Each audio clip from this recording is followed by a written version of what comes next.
The wind that night was cruel. It howled through the narrow alleys like a lost soul crying for warmth. Streetlights flickered, painting the cracked pavement in trembling gold. Sophia pulled her coat tighter. Her breath came out in soft clouds of white as she hurried down the nearly empty street. It was almost midnight, the kind of night when even the city seemed to hide under blankets. Then, she heard it. A faint sound.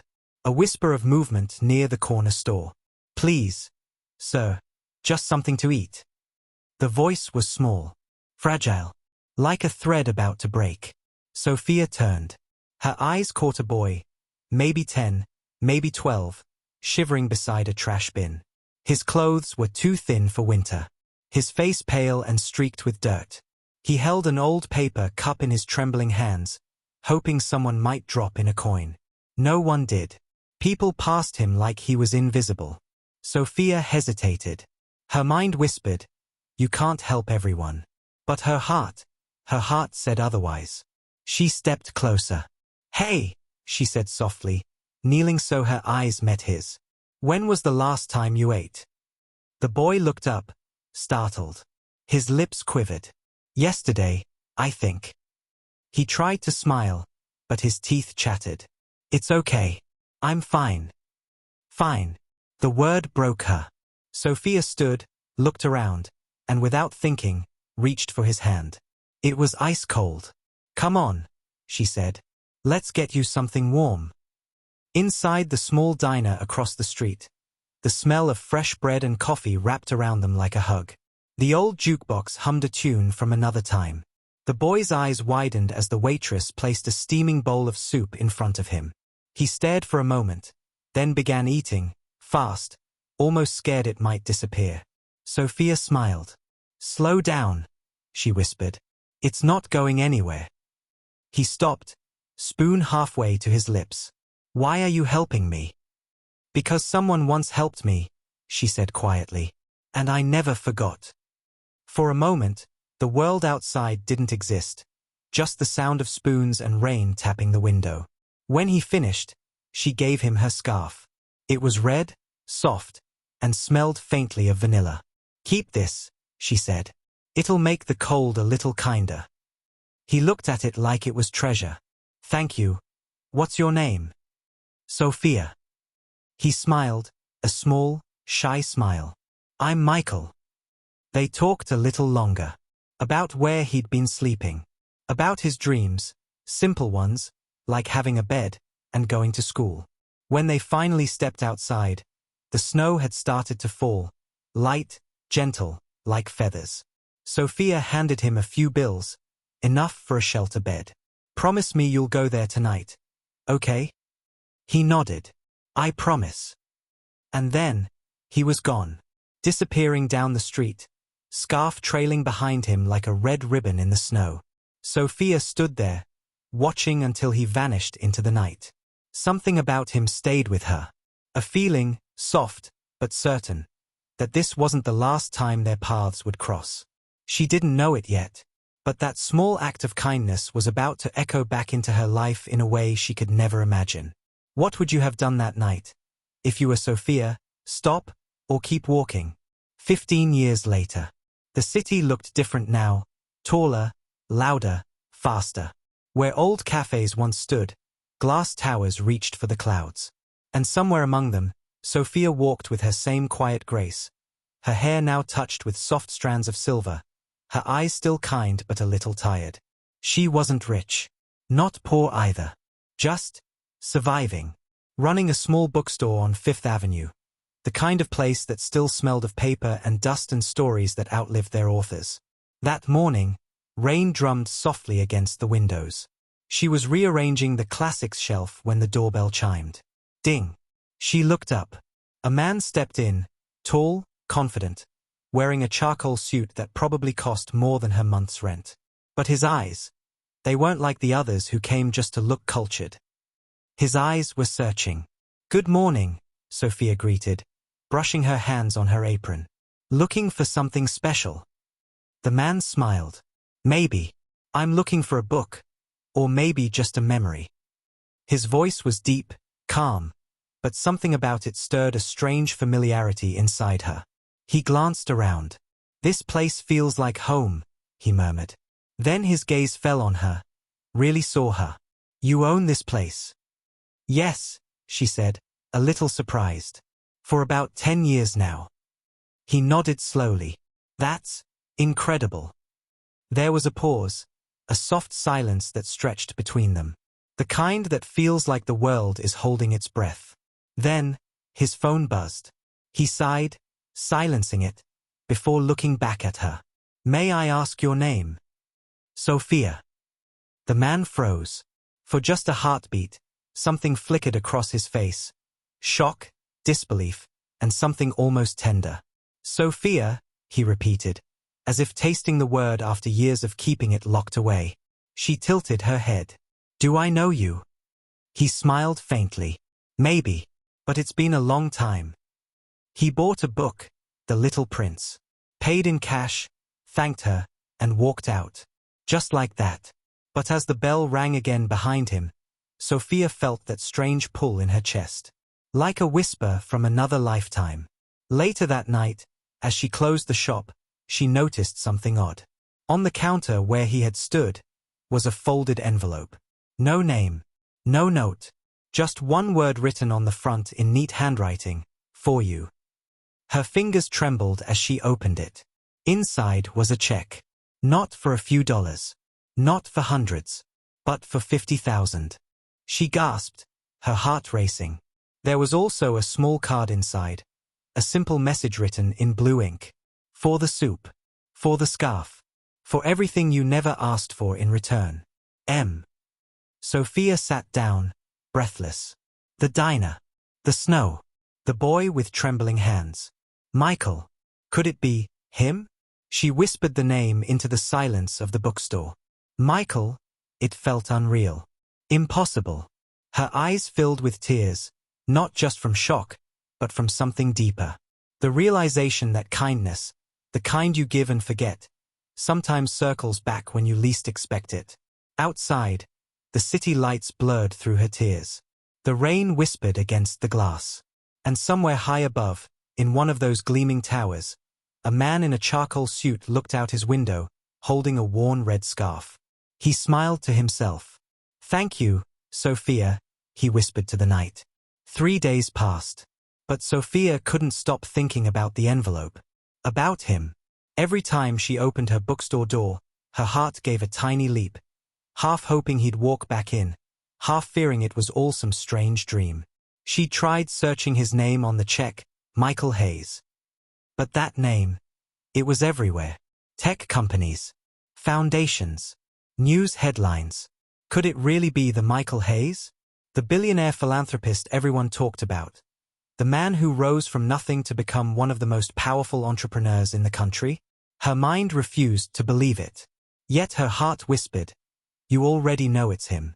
That Friday afternoon, a silver car pulled up in front of the bookstore.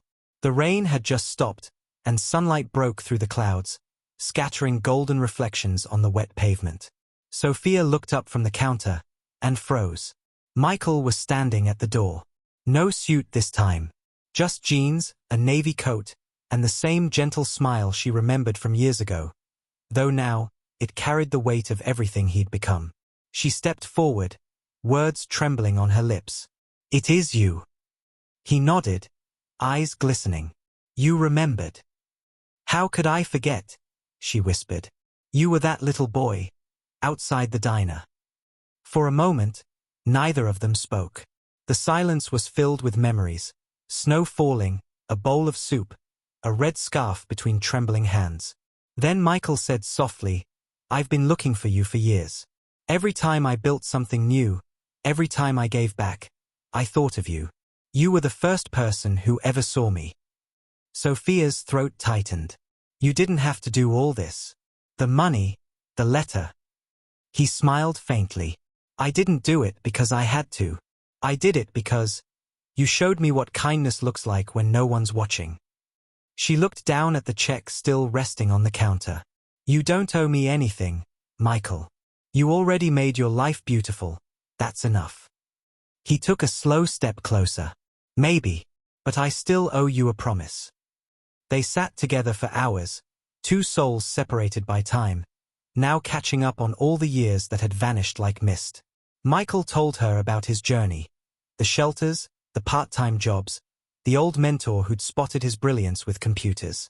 The nights he worked until dawn, driven by a single memory, a woman who once gave him hope when the world turned its back. I always carried that red scarf, he said softly, unfolding it from his pocket. It was worn now, the color faded, but still whole. It reminded me that warmth doesn't always come from fire. Sophia smiled through tears. You kept it all this time. Always. He looked around her little bookstore, eyes lingering on the crooked shelves and handwritten price tags. You helped me once. Now let me help you. She shook her head, chuckling. You're a billionaire, Michael. I sell second-hand paperbacks. He grinned. Then maybe it's time the world reads your story. She blinked. My story. He leaned back, a spark in his eyes. I'm launching a foundation for literacy. I want to rebuild this place, make it a community hub. Kids, books, warmth, all under your name. Sophia covered her mouth, stunned. Michael, that's too much. He smiled gently. So was your kindness. I'm just returning the favor. Outside, the sun dipped low, painting the bookstore windows in amber light. Inside, two hearts sat quietly, connected by a single act from long ago, proof that one moment of compassion can ripple through an entire lifetime. But as the shadows deepened and the city lights began to glow, a sudden look crossed Michael's face, something she hadn't seen before. Not joy, not peace, something heavier. He looked away. Before we begin anything, Sophia, he said softly, there's something you should know about me. What do you think Michael is hiding? The air inside the bookstore suddenly felt heavier. Outside, rain began again, soft at first, then growing into a rhythmic tap against the glass. Sophia's heartbeat echoed with it. Michael stood by the window, hands in his pockets, staring at the street as if searching for the right words. Finally, he said quietly, I didn't come back just to say thank you. Sophia frowned gently. What do you mean? He turned to her. His confident smile, the one the world always saw, was gone. I came back because I'm running out of time. Her breath caught. Michael, what are you talking about? He sighed, running a hand through his hair. 2 years ago, I was diagnosed with a rare heart condition. The doctors say it's getting worse. I've tried every treatment, every specialist, but there's only so much money can do. Silence. Only the sound of the rain, like the city itself was listening. Sophia stared at him, words frozen on her tongue. The man before her, the billionaire, the survivor, now looked so fragile, so human. She took a slow step closer. Why didn't you tell anyone? He gave a sad smile. Because people look at me and see power, success, but they don't see me. I didn't want pity, Sophia. I wanted peace. She reached out, gently touching his arm. And you came here for that? He nodded. Yes, to see the person who gave me my first piece of peace. The bookstore felt smaller somehow, walls closing in around the weight of his words. Sophia swallowed hard. So what happens now? Michael took a deep breath. Now, I make sure the world remembers you. The woman who changed my life when I was nothing. I've already set up the foundation paperwork.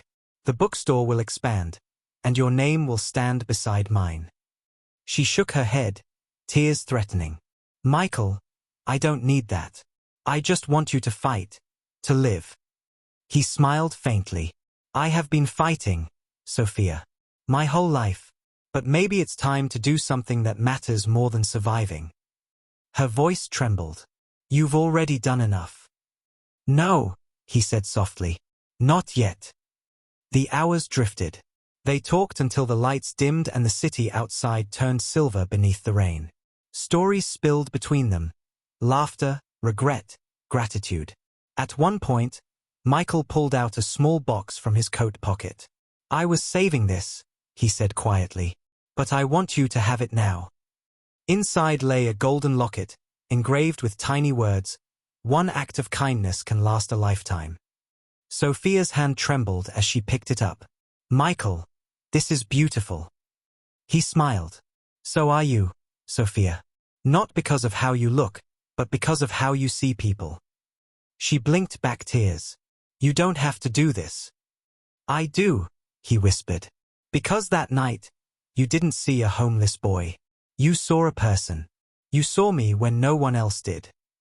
Sophia looked down, unable to speak. For a long time, they sat together in quiet, the kind of silence that feels sacred. The ticking of the wall clock was the only sound between them. Finally, Michael stood.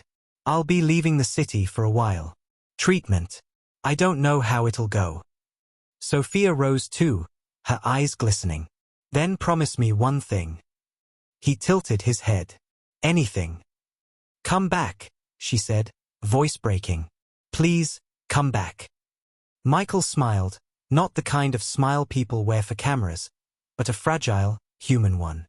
"I will," he said softly, "one way or another." And then he walked out, into the misty rain, disappearing once again. The bell above the door chimed softly, like a farewell. Sophia stood there for a long time, the locket warm in her palm, her reflection trembling in the glass. Outside, the red scarf fluttered briefly in the wind, and then he was gone. Would you wait for someone who once changed your life, even if you knew they might never return? Winter came early that year. The city streets turned silver overnight, snowflakes swirling like whispered memories. Sophia stood inside her bookstore, now glowing with soft golden lights and shelves newly built. Stronger, wider, brighter. Just like Michael promised. The Hayes Literacy Foundation plaque hung by the door. But below it, in smaller letters, were her own words, "For those who believe one act of kindness can change the world." It had been 6 months since Michael left. No calls. No messages. Only silence. Some nights, she'd catch herself glancing at the door whenever the bell chimed, her heart leaping, then falling again when it wasn't him. Still, she waited. One quiet morning, as snow fell like soft feathers, a delivery truck stopped outside. The driver, a young man with flushed cheeks, stepped in holding a large wooden crate. "Delivery for Ms. Sophia Bennett," he said. "Came from a private sender. No return address." Sophia's hands trembled slightly as she signed for it. The crate was beautifully crafted, sealed with wax and engraved with one simple letter, M. She pried it open carefully. Inside was a stack of books, old classics, leather-bound and worn. But between them lay a single white envelope. Her heart stopped. She opened it slowly. Inside was a letter, written in Michael's unmistakable handwriting. "Dear Sophia, if you're reading this, it means I couldn't make it back in person. I fought hard, harder than I ever did when I was hungry, or lost, or afraid. But this time, it wasn't a fight I could win.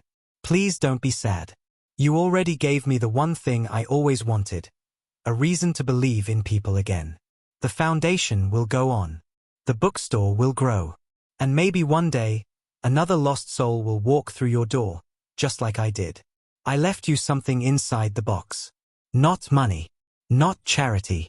Just a piece of my world, so you'll know I never forgot. With endless gratitude, Michael." Tears blurred the words. She reached back into the crate, and found it. A framed photograph. It was Michael, standing at a ribbon-cutting ceremony months ago.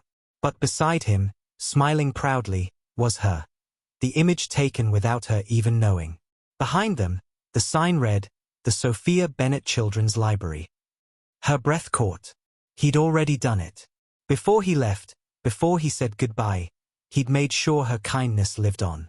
Sophia pressed the frame to her chest, sobbing softly. Outside, snow fell heavier, the world wrapped in white silence. Then, something small slipped from the bottom of the crate, a familiar flash of red. Her scarf. The same one she'd given him all those years ago. She held it gently, like a fragile memory. It still smelled faintly of vanilla and thyme. A small tag was stitched inside, something new. "To the woman who gave me warmth when the world was cold."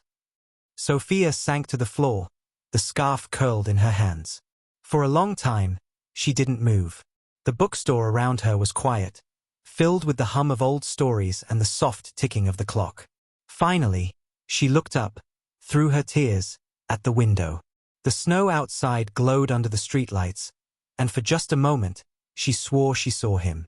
Michael, standing across the street, smiling. And then, like snow in sunlight, he was gone. Sophia smiled through her tears. "You came back," she whispered. That night, she hung the red scarf by the door. Not as a reminder of loss, but as a symbol of hope. Every person who entered asked about it, and she'd tell them the same thing. "That scarf once belonged to someone who taught me that kindness never disappears. It just finds its way home." Outside, the wind whispered softly through the streets, carrying her words like a secret meant for the stars. Do you believe that kindness, even the smallest act, can truly come full circle?